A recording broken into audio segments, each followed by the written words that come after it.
जय हिंद प्यारे दोस्तों। आप सभी को आपके अपने हाई रेटेड कोचिंग सेंटर में स्वागत है। मैं उम्मीद करता हूं आप सभी जहां भी होंगे अच्छे होंगे, बेहतरीन होंगे और आप सभी अच्छे तरीके से पढ़ाई करेंगे। आप सभी के लिए क्लास ये बहुत महत्वपूर्ण चल रहा है। आप सभी इन सभी क्लास को देखिए। आपको कहीं भी डाउट हो तो कमेंट बॉक्स में जरूर जरूर लिखिए। मैं आपको बताने का समझाने का प्रयास करूंगा। आज ये क्लास बहुत ही इंपॉर्टेंट है। बस आप सभी अंत तक देखिए, बहुत कुछ समझ में आएगा। बहुत डाटा को क्लियर करेंगे। बस आपको ध्यान देना है, समझना है, अंत तक टिकना है। देखिए दोस्तों, अगर यदि साल भर मन लगा के पढ़ोगे तभी जाकर कॉपी अच्छे तरीके से लिख पाओगे। आप मेहनत करने के लिए तो तैयार हो, हम मेहनत जरूर करवाएंगे। आप रेडी तो रहो। आप सभी केवल पेन कॉपी लेकर रखो और नोट्स बनाओ। आपके लिए बहुत ही इंपॉर्टेंट होगा। बस चलते हैं आज की क्लास में स्टार्ट। देखिए ध्यान दीजिए, त्रासनी क्या है। हम आपको सब चीज पढ़ाते आ रहे हैं। वो गुहा पढ़ा है, दांत पढ़ा है, जीभ पढ़ा है, लार ग्रंथि पढ़ा है, सब चीज पढ़ा दी। इतना चीज पढ़ा के आ रहे हैं। वो गुहा पढ़ा है, आहार नाल पढ़ा है, सब चीज पढ़ा है। मगर आहार नाल की लंबाई भी बताई थी, कितना होता है यह आप सभी जरूर बता सकते हो कमेंट बॉक्स में। एक जन लिखना तो आप सभी को कि आहार नाल की लंबाई कितनी होती है, उसका ध्यान ध्यान देना।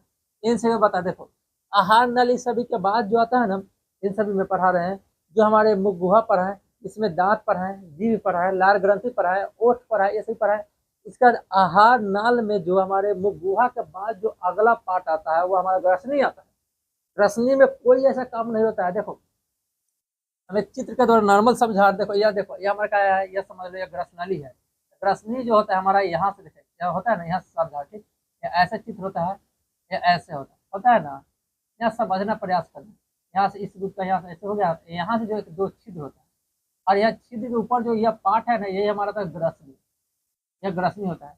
अब यहाँ से तो श्वास नली हो जाएगा और यहाँ से जो आगे बढ़ेंगे तो यह हमारा का ग्रस नली। और ग्रस नली के बाद ये हमारा आमाशय होता है। हम ये चीज को अच्छे से समझाना चाहते हैं। ये हम मुख गुहा के बारे में कल पढ़े, अच्छे तरीके से पढ़े मुख गुहा के बारे में। इसमें दांत जीभ सब पढ़े। अब हमारे पास यह ग्रसनी है। ग्रसनी देखो, ग्रस नली और ग्रसनी में फर्क है, इसलिए हम दोनों को एक साथ बता रहे हैं। ग्रसनी क्या है, यह चेम्बर है। नाक कान गला इन सभी का चेम्बर है, ठीक है। यह तीनों आके यहाँ मिलते हैं ग्रसनी में। ग्रसनी में तीनों आके मिलता है। यानी कि मुख गुहा का अगला पार्ट जो आता है ग्रसनी आता है। उसी ग्रसनी में जो देखो वहां पे क्या होता है, ग्रसनी में बता रहे हैं। यह ग्रसनी चंबर है, इसमें कोई पाचन नहीं होता है। यह पहले नोट करें, इसमें कोई पाचन नहीं होता है। और इसी ग्रसनी में का पीछे दो छिद्र होता है। भोजन को हमें पेट तक पहुंचाना है, छोटी अंत तक ले भेजना है। हमें छिद्र कोई रास्ता नहीं रहता, कैसे जाएगा भोजन। यहाँ देखो लिखा हुआ है, इसमें पीछे दो छिद्र होता है, जिसमें का निगल द्वार, एक होता है कंठ द्वार। कंठ द्वार और निगल द्वार में दोनों में फर्क होता है। अगर यदि कंठ द्वार में भोजन जा रहा है, कंठ द्वार में अगर यदि गलती से चल गया तो जानते हो क्या होगा। आपको हिचकी आएगा, तुरंत वो फेफड़ा में जाने से वो बचाएगा, वो फेंकेगा। देखो यही जो हम छिद्र बता रहे हैं दो, एक होता है यहाँ, इसे हम कहते हैं निगल द्वार, एक होता है कंठ द्वार। भोजन गलती से इसी में आएगा तो यह फेफड़ा का रास्ता है। और फेफड़ा में भोजन जाएगा तो तुरंत वो बाहर फेंकेगा, बहुत स्पीड से फेंकेगा और तुम्हें वही छींक आएगा, नाक मुंह सबसे बाहर चलेगा। यही होता है कि भोजन को हमें भेजना कहाँ है, निगल द्वार में, मगर चल जाए गलती से कंठ द्वार में तो ठीक है, ठीक। तो हमारे पास यही दो छिद्र होता है, निगल द्वार, कंठ द्वार। देखो इसमें इसमें भोजन ग्रसनी से ग्रसनाली में जाता है, कहाँ से, निगल द्वार। यहाँ हमारा ये निगल द्वार, यहाँ से भोजन जो होता है यह ग्रसनाली में आता है। अगर इसमें आ गया तो हमें ठीक आएगा ही आएगा, ठीक है। कंठ द्वार, ये हमारा कंठ द्वार होता है। अच्छे से समझने का प्रयास करना, दिमाग लगाना, आपको सब सब कुछ समझ में आएगा, अच्छे तरीके से समझ में आएगा। बस सोचना समझना और जो भी पॉइंट है इंपॉर्टेंट पॉइंट लिख लेना। हम तो सब चीज इंपॉर्टेंट ही पॉइंट लेके आ रहे हैं। आपको किताब निकालना, किताब में देखना कितना टॉप टॉप चीज है, पूरा किताब है उसका सबसे इंपॉर्टेंट चीज लेके आए हैं और आपको लिखवा रहे हैं, समझा रहे हैं, ठीक है। ध्यान दीजिएगा। यह देखो, यह तो बता दें निगल द्वार, इसमें भोजन जो ग्रसनी से ग्रसनली में जाता है, जो यह पॉइंट है। आगे यहाँ देखिएगा, इसके बाद यह कंठ द्वार, यह देखो यहाँ वायु श्वास नली से के द्वारा फेफड़ा में जाता है। वायु जो होता है श्वास नली के द्वारा फेफड़ा में जाता है, इसमें भोजन जाएगा तब ठीक है, वो बाहर फेंकेगा। उसको चाहिए O2 CO2 जैसे भी जाता है, ठीक है। और उस समय उसको मिल जाएगा भोजन, तो कहाँ होगा, दिक्कत होगा। इसीलिए यहाँ हमें क्या करना, तुरंत भोजन को बाहर फेंक देगा। याद रखना, बाहर किसी तरीके से नाक मुंह किसी रास्ते से बाहर वो निकालेगा ही निकालेगा, ठीक। इसमें देखो इस कंठ द्वार है ना, इस हमारे कंठ द्वार बाबा में क्या होता है, इसके ऊपर का एपिग्लोटिक्स होता है। ये कंठ द्वार जो बाबा है, इसमें हमारा एपिग्लोटिक्स होता है। इस एपिग्लोटिक्स का काम क्या है, यह गार्ड का काम करता है, इसलिए तो ये रोकता है।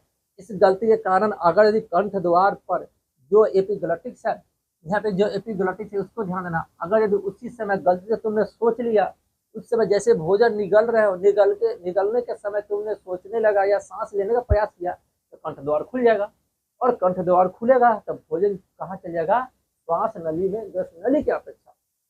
जैसे तुम उस समय सोच रहे हो कुछ भी ऐसा, बाई चांस कुछ भी ऐसा सांस ले रहे हो, तो भोजन इसमें चलेगा, इसमें आना चाहिए, अमाशय हमारे पेट वाले भाग में नहीं आके इसमें चलेगा। इस बात को ध्यान रखना। इसीलिए एपिग्लोटिक्स का हमारा काम करता है कि हम जब भी भोजन करते हैं तो भोजन को श्वास नली में नहीं जाने से, नहीं जाने देता, यानी कि जाने से रोकता है, और भेजता किसमें है, तो रस नली में। तो जब भी तुम खाने का तब समय सांस मत लेना, या कभी फालतू कैसा चीज मत लेना। ऐसा नहीं कि खाली सांसें नहीं, अरे निगलते समय नहीं लिया जाता है।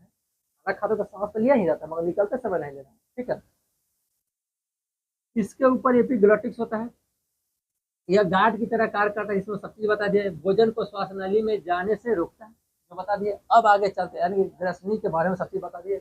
अब आगे आता है हमारा मुख्य पॉइंट है, जो हमारा रस नली।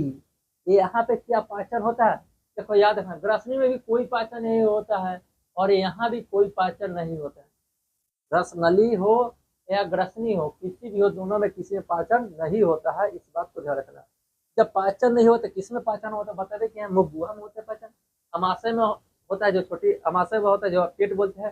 इसके बाद आगे क्या है, छोटी आंत, बड़ी आंत में पाचन होता है। छोटी आंत में संपूर्ण पाचन होता है, बड़ी आंत में केवल अवशोषण होता है, ठीक है, ध्यान दें। तो हमारा ग्रसनी में क्या था, ग्रसनली में, यह ग्रसनली हमारा, इसमें इसमें जब भी भोजन जाएगा, देखो भोजन निगल रहा है, निगलने के बाद इसमें लार जो भी होता है, जैसे भी मिक्स हो जाता है।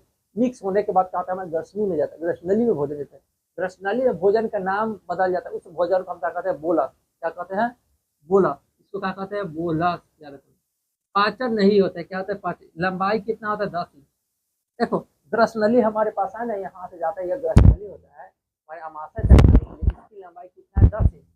मगर आप लोग बताना आहार नल की लंबाई कितनी है, कमेंट बॉक्स में बताना, जरूर बताना होगा आपको, ठीक है। जिराफ का होता है सर्वाधिक लंबाई होता है, यही ग्रसनली की लंबाई जो सर्वाधिक किसका होता है, जिराफ का। जिराफ है ना, इसमें ग्रसनली की लंबाई सर्वाधिक होता है। जहाँ देखो, यहाँ से भोजन कहाँ जाता है, अमाशय में। यही देखो, ये हमारा ग्रसनली है ना, यही ग्रसनली है। इसमें से देखो, ये दिख रहा है, ये भोजन क्या अमाशय, इस हमारे पेट में जाएगा, यही हमारा अमाशय पेट है।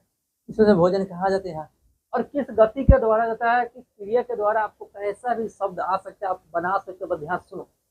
हो सकता है पूछ दे, यहाँ से भोजन जो अमाशय में जाता है किस क्रिया का द्वारा जाता है।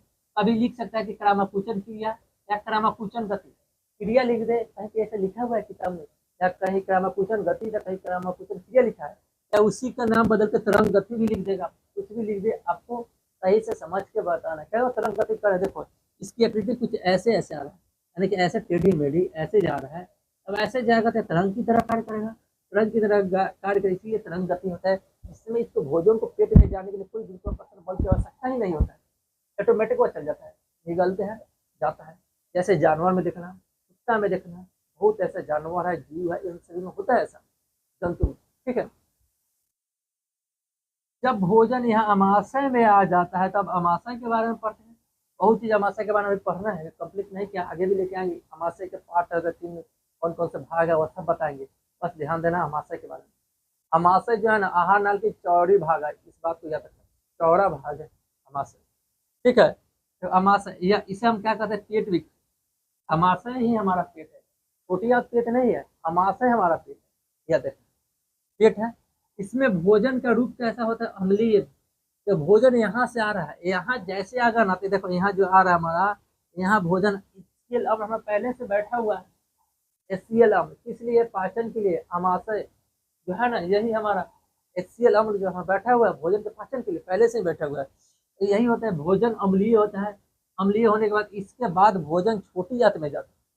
जब मान लेते कोई ऐसा क्रिया हो जाए, इसमें कारण जो इसमें पाचन की क्रिया जो होता है, कुछ होता है, कुछ बच जाता है, तो छोटी आंत में जाता है। छोटी आंत में जैसे ही भोजन जाएगा तो उसका नाम क्या होता है, कायम कहते हैं। छोटी आंत में भोजन जाता है, तब उसके बाद कायम उसका रूप हो जाता है, ठीक, याद ध्यान दीजिए। इसमें जो अम्लीय होता है, एचसीएल अम्ल जो होता है अमाशय में एचसीएल अम्ल होता है। इसका शुद्ध जो एचसीएल होता है, या हाइड्रोक्लोरिक अम्ल है, या प्रबल अम्ल है, बताओ। प्रबल अम्ल ऐसा अम्ल है जो हमारे पूरे शरीर को गला सकता है, लोहे को टुकड़े को गला सकता है, इतना खतरनाक अम्ल है। HCl। फिर भी जानते हो हमारे पेट में वो सुरक्षा है, वह शरीर को सुरक्षित कर रहा है, फिर भी क्या है, सुरक्षित है, बताओ। अम्ल होते हुए पेट को ऐसे गला देना चाहिए था, इतना हार्ड अम्ल है, फिर भी नहीं गलते हैं। उसका कारण क्या है, हमारी एक परत है, अमाशय की दीवार जिसे बोलते हैं, अमाशय में एक दीवार है, एक परत है, उस अमाशय दीवार परत को क्या बोलते हैं उसको बताना, उसे हम क्या बोलते हैं, यहाँ लिखे हुए म्यूकस, इसको ध्यान रखना।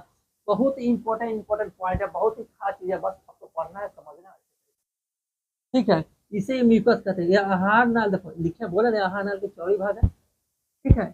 आहार नाल का चौड़ा भाग है अमाशय, इसमें भोजन जो होता है ना 4 घंटे तक, पेट में भोजन लगभग 4 घंटे तक रहता है, याद रखना। यही जो हमारे म्यूकस जो दीवार है ना, हमारे भोजन के अलावा जो हमारा अम्ल है ना, अम्ल को सुरक्षित, हमारे शरीर को सुरक्षित रखता है, उस HCl अम्ल से, हमारा जो HCl अम्ल है उससे सुरक्षित रखने का काम कौन करता है, म्यूकस, हमारे दीवार है जो का है अमाशय में परत है, मोटी परत। आज इतना ही रखेंगे, फिर नेक्स्ट क्लास करेंगे। बस आप लोग मन लगा के साल भर पढ़ो, देखो इस यूट्यूब चैनल पर कितना हम कंटेंट दे रहे हैं और कितना बेहतरीन कंटेंट दे रहे हैं। बस आपको मन लगा के पढ़ना पड़ेगा, बेहतरीन पढ़ना पड़ेगा। बस आप तैयारी करो तो शुरू, बाकी हम अंत करवाएंगे। आप मेहनत तो करो, बाकी चलेगा अंत तक, लंबा सफर चलेगा, मेहनत करना है आपको। बस आज इतना ही रखेंगे, ओके बाय।